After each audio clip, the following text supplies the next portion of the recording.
So it's really about, on one end, balancing the implementation of tangible new practices on a large scale with new wording and language so everybody can still understand each other that's going through this transition. But on the other hand, you need to balance it with making sure that what is introduced is still relevant for the team and the people, that they still feel what is being done is still relevant for their why.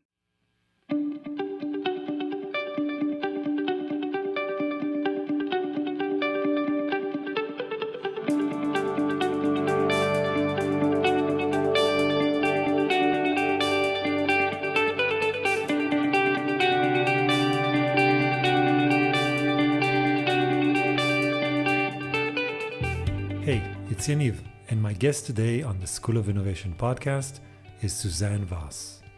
While studying at the Delft University of Technology, Suzanne joined the family business, a European metal fabrication company founded by her grandfather. There, she was tasked with envisioning ways to keep the company moving forward.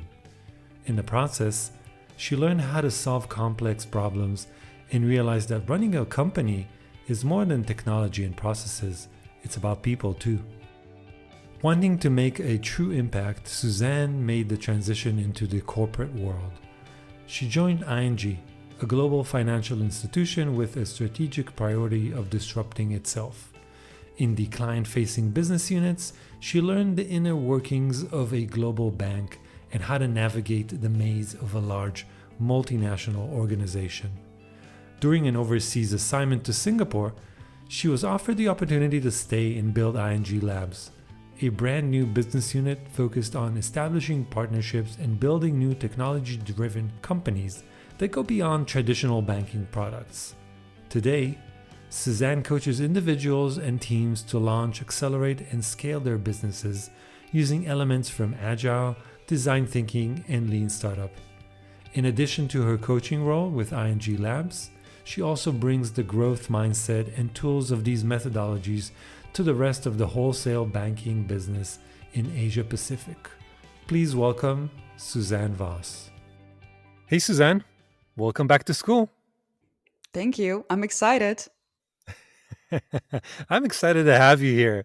I feel like this is going to be a wonderful episode. But before we get started, I think we should share with our audience something that happened when we first tried to record this episode. Do you remember what happened? Absolutely. We were counting down to get started, and then the power went out because of the heat wave and the air conditionings and everything, whatever happened. And the power went out. And we were texting, like, what is Exactly. happening? What is happening? And I said, well, this is typical to any innovation project ever. You got to have a little bit of a challenge. Otherwise, you cannot really call it an innovation podcast. That's absolutely right. That's absolutely right. And who knows, we might encounter some additional challenges during this recording, but as innovators, yeah, we'll try to keep it real. Exactly. We're going to be stubborn about our goal, but flexible about our methods. Oh, fantastic. So you're already dropping like knowledge bombs, but even before we started, that's amazing. Um, okay. I'm trying to sound smart for the podcast. Exactly. But look, the thing is that, I've got a couple of questions that I outlined for you. But I mean, we've had previous conversations and you come across as such a super positive person. And you're like, you're very comfortable not taking yourself too seriously. And so what I thought we would do is maybe start there with like figuring out the attitude and mindset of an innovator. And my first question to you is, do you think that kind of attitude, that sort of like inherent positivity and like not taking yourself too seriously is important to have as an innovator, and maybe it's even necessary? I think everybody has their own style, but this one definitely works for me. As I mentioned, even in this podcast and in innovation in general, there's enough challenges coming your way constantly in all shapes and all sizes. And then being positive and being a problem solver is really beneficial. As if you're someone who lets a small thing weigh you down, it can become very overwhelming very fast. So, what I do is just look at what can I control and how can I potentially have fun with it. You can't stop the waves from coming, but you can learn how to surf. So I'm on my mission to make innovation business as usual, and I really do that by making innovation something actionable and something feasible for everybody. And in that journey, having fun and being positive and embracing challenges is key for me, because I want to work in an environment that energizes me. It needs to spark joy for me. And if I have fun and if I have a positive outlook, then people see this. They get excited to join me on this wild ride. And in the end, innovation is something we all need to do together. I cannot just innovate by myself. Right, right. I think is something that's very important to stress out. It's not like typically it's not about you. Like being an innovator or an innovation practitioner is a very um, ungrateful occupation. I think you're most of the time you're alone and you're sort of fighting resistance, like resistance against the core of the organization, and yet it's not about you. Completely agree. So I see innovation, if I had to give it a definition, it's a concept or an idea that is new in that environment that you're trying to introduce, that really needs to add value for a user or a customer. It can be someone, can be a colleague, can be an external party that you're trying to develop something for. But in the end, it's about a human on the other end. It's like, yes, this is something I really want. So that takes away that selfishness. You're doing it for someone else. Yeah, exactly. So you're an innovation coach at a large corporate, and so I'm assuming you come across your fair share of resistance to change. Can we give our audience a few maybe tips and tricks about how to circumvent that, how to like work around that? Absolutely. As I mentioned before, working in the innovation space has challenges in all shapes and sizes.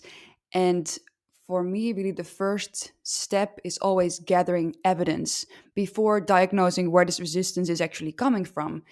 Listen to people, try to understand what is it that is currently causing blockers.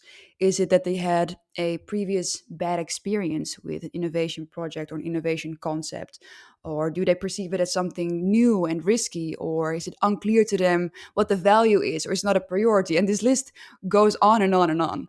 So my key tip here is really hear people out and listen to their challenges.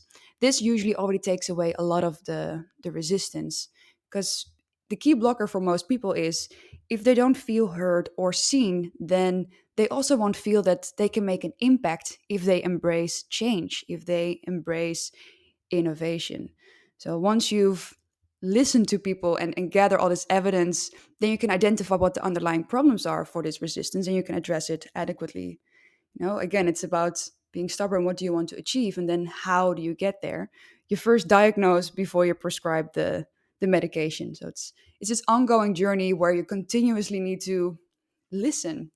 And a nice quote here is, "We have two ears in one mouth, so we can listen more than we speak." Yeah, that's absolutely true. But what do you do when I'm referring to this sort of stubbornness that you talked about?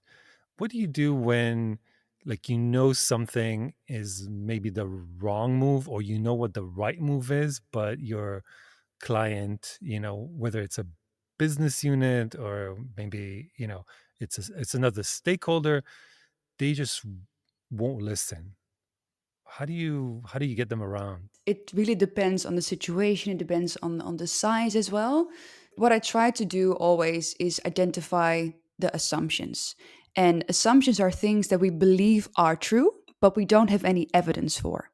So I always try to challenge teams and leaders on, do we have evidence for this? Do we know this for a fact? Or is this a gut feeling? Is this an ego that says this is really what we need? And usually, introducing this concept of assumptions and making the decisions based on evidence already flicks a certain switch in most teams, as then they really understand the value of doing research, running experiments to show that, yes, this is indeed the way to go. As if they would just continue without evidence, potentially later on, they may realize that this is not something people wanted in the first place, and a lot of time and resources have been wasted on something. Yeah, I also think it does something else as well. It kind of reframes the conversation. So a lot of times it's, again, it's not you against me. It's not a confrontation. By using experimentation or having evidence, you're kind of moving the target, or right, the confrontation away from you. So there's a third thing that's happening that's not about you or me, but it's something that we can look at together. Exactly, exactly. It's not a personal vendetta in any way. It's really, look, this is what the facts are. This is what the evidence is telling us. This is how we came about this. Let's have a conversation now how we can move forward based on what we found, rather than, well, I think this or I believe this. You want to, if you hear those kinds of wording in a conversation, you can usually tell that there's no evidence yet. And it's then always my role to point out, hey, I noticed when you describe this, you use I think or I believe.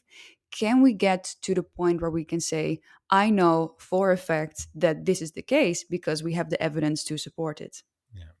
I don't know if you encountered this, but I definitely had my share of these experiences when you walk into the room with a business unit stakeholder for the first time. They kind of have this weird look on their face. It's like, who is that guy? Oh no, what does he want? That innovation person again, and um, I always think like we should do as innovation practitioners, we should kind of onboard that person right before we step into the room. There should be something that happens, that gets them ready for like what to expect. Do you do that sort of thing? Have you encountered that sort of attitude? Yes, but I notice it comes more from a place of, we don't really know what to expect. This is something new and foreign to us. And then, do you want us to play with post-its because we have work to do? Um, that is usually the the underlying Exactly. sentiment. So usually the first thing I do is then ask the question, what is innovation to you? What does innovation look like for you? And um, in initial conversations I have, people often describe innovation as this mythical quest where you need to come up with a new to the world idea that disrupts at least three industries and makes 100 million in the first month. So it's something very unattainable, and it's also something quite fluffy to most people. But what I then find really important is to break that down and to show, look, innovation is something really everybody can do. And what is relevant for you? What do you need? Like, as I mentioned, it's about, it doesn't have to be big. It doesn't have to be completely tech driven. It's really about, what do you need now or in the future? And then how can we step by step get to that point by introducing something that is new to that context. You don't need to reinvent the wheel completely, but let's make it relevant for you. And one of my favorite pieces of feedback is, I have this 1 day introductory training where we introduce innovation concepts in a hackathon kind of style, and everybody really is applying innovation.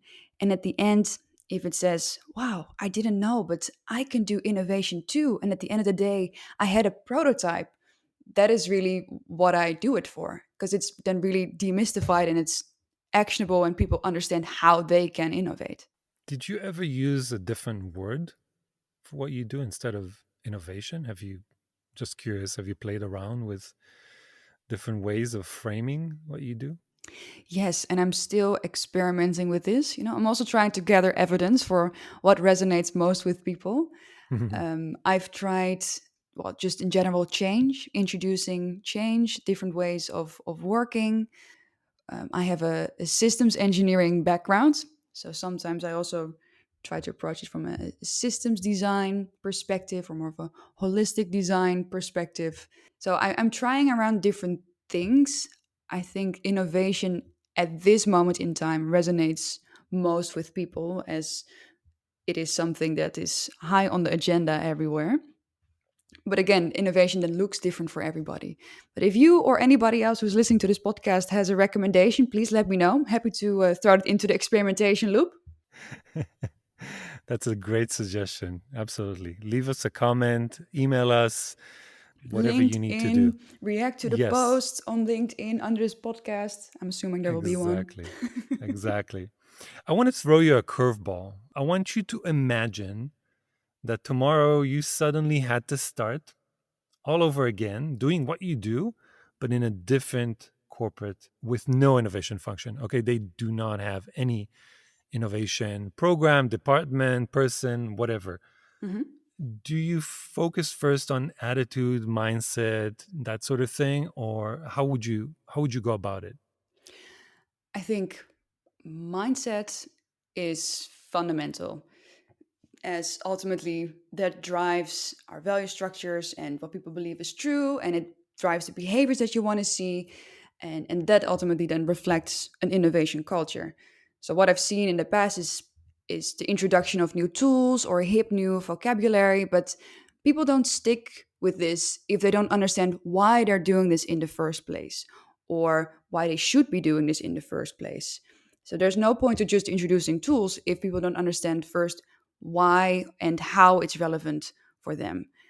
So that's really the mindset bit. But on the other hand, you also have a lot of people that already have embraced the why and are just desperate for the how. This is also something I chatted about with Elvin Turner, who was on one of your previous podcasts with his new book, Be Less Zombie, where we also talked about like those first conversations we have with innovators or people who want to get started. We both saw that a lot of people who already embraced the why are really looking for, okay, but now how do I get started? Make it super tangible for me. And on a larger scale, what I've also seen happening over the past few years is, like, say, 2 years ago, most questions were around why should we do innovation in the first place? Like, why should a financial institution innovate? Why should we do something different? Because it's working, right? And now that has shifted a lot more to how do you guys do it? Because people have embraced the idea of we need to innovate, we need to adapt, we need to be agile, and we need to make sure that we survive now, but also in the future. So now the questions are a lot more about how do you do it, and how what are the things that are not working for you? What have you learned? So going back to your question, this was a bit of a detour. If I had to do it all over again, I would just start with listening and asking questions. What do people need? This is basically the approach for every innovation project ever, right? It's first understanding who are my personas, who are they, what do they need, where are they currently struggling, what are the jobs to be done, and if we introduce innovation, what can they potentially gain from this? And this is different for the CEO. This is different for a newly joined analyst or a relationship manager or someone in the back office. So really understanding what do they want, what do they need, and then matching that with the value proposition of innovation. Is there a need for this sustaining innovation a lot closer to our core business, a lot closer to what we're currently doing? Or should we really be looking at ideas that go beyond our traditional offering for clients and really go disruptive on ourselves? It would really start with first, where are people on this adoption journey? Are they asking why should we do this or how should we do this? And then see what are the needs. Are we looking at closer to our own core, making it work for us, or are we looking 5 years ahead, 10 years ahead? Because it takes a different approach. And I'm very lucky that I've been able to see both. But based on that, you really would design what to do next. So yeah, that's my strategy in a minute. Wonderful. I mean, it's key. So if I had to sort of summarize that, I would say, start with research. That's always a good place to start. Do more listening than talking. But then the next step is kind of, and I don't think anyone has been talking about this a lot, but like segmentation. I think that what you're saying is segmentation. You cannot lump the entire organization into like this one bucket. right? You have to segment based on the research. And then, like you said, put different segments on different adoption curves, and then build, right? Build Yep. programs, build Hmm. services, build whatever for each one of these curves. And maybe they intertwine, they go in parallel, whatever. But it's a lot about segmentation, I think, is what you're saying. Exactly. It's almost innovation inception, right? Because this is also, if I work with a team, the first thing I do is, okay, for who are you doing this? What is the problem that you're trying to solve? And this problem looks different for different personas. The same goes for innovation. There are different people with different needs. Mapping that out first sets you up for success in the long term. So, one more thing I want to add about mindset change. It is really the biggest challenge in any kind of transformation. So, it's really about, on one end, balancing the implementation of tangible new practices on a large scale with new wording and language so everybody can still understand each other that's going through this transition. It's really sorting out the how bit. But on the other hand, you need to balance it with making sure that what is introduced is still relevant for the team and the people, that they still feel what is being done is still relevant for their why. So that is an ongoing balancing challenge, and this is where the shameless plug comes in. This is where you really need coaching. The coaches really need to keep the finger on the pulse to see what is working and what does the team need now, or what do we need to adapt, so that we really keep getting better and get this team to this high performing state. Suzanne's school's almost out. But before we wrap up, how can listeners get in touch with you and maybe learn more about what you do? You can find me on LinkedIn, and do shoot me a message there or slide in my DMs, as the cool kids say nowadays. I regularly share things on LinkedIn that I'm working on or things that I learned, and here and there some fun stuff too. So that's the easiest way for us to connect. Perfect. This would be another high recommendation, to just follow you, because you put out a lot of great content. You're sharing your process, you're just sharing your journey. And you also have one of the coolest about sections on LinkedIn that I've read. Things like driven by an irrational desire to read contracts like novels. I think Yeah, that's that's an actual genius. quote. That's an actual quote from the about page of Suzanne. So go follow her on LinkedIn and follow the great stuff that she puts out there. Suzanne, thank you so much. Thank you so much for having me. I had a blast.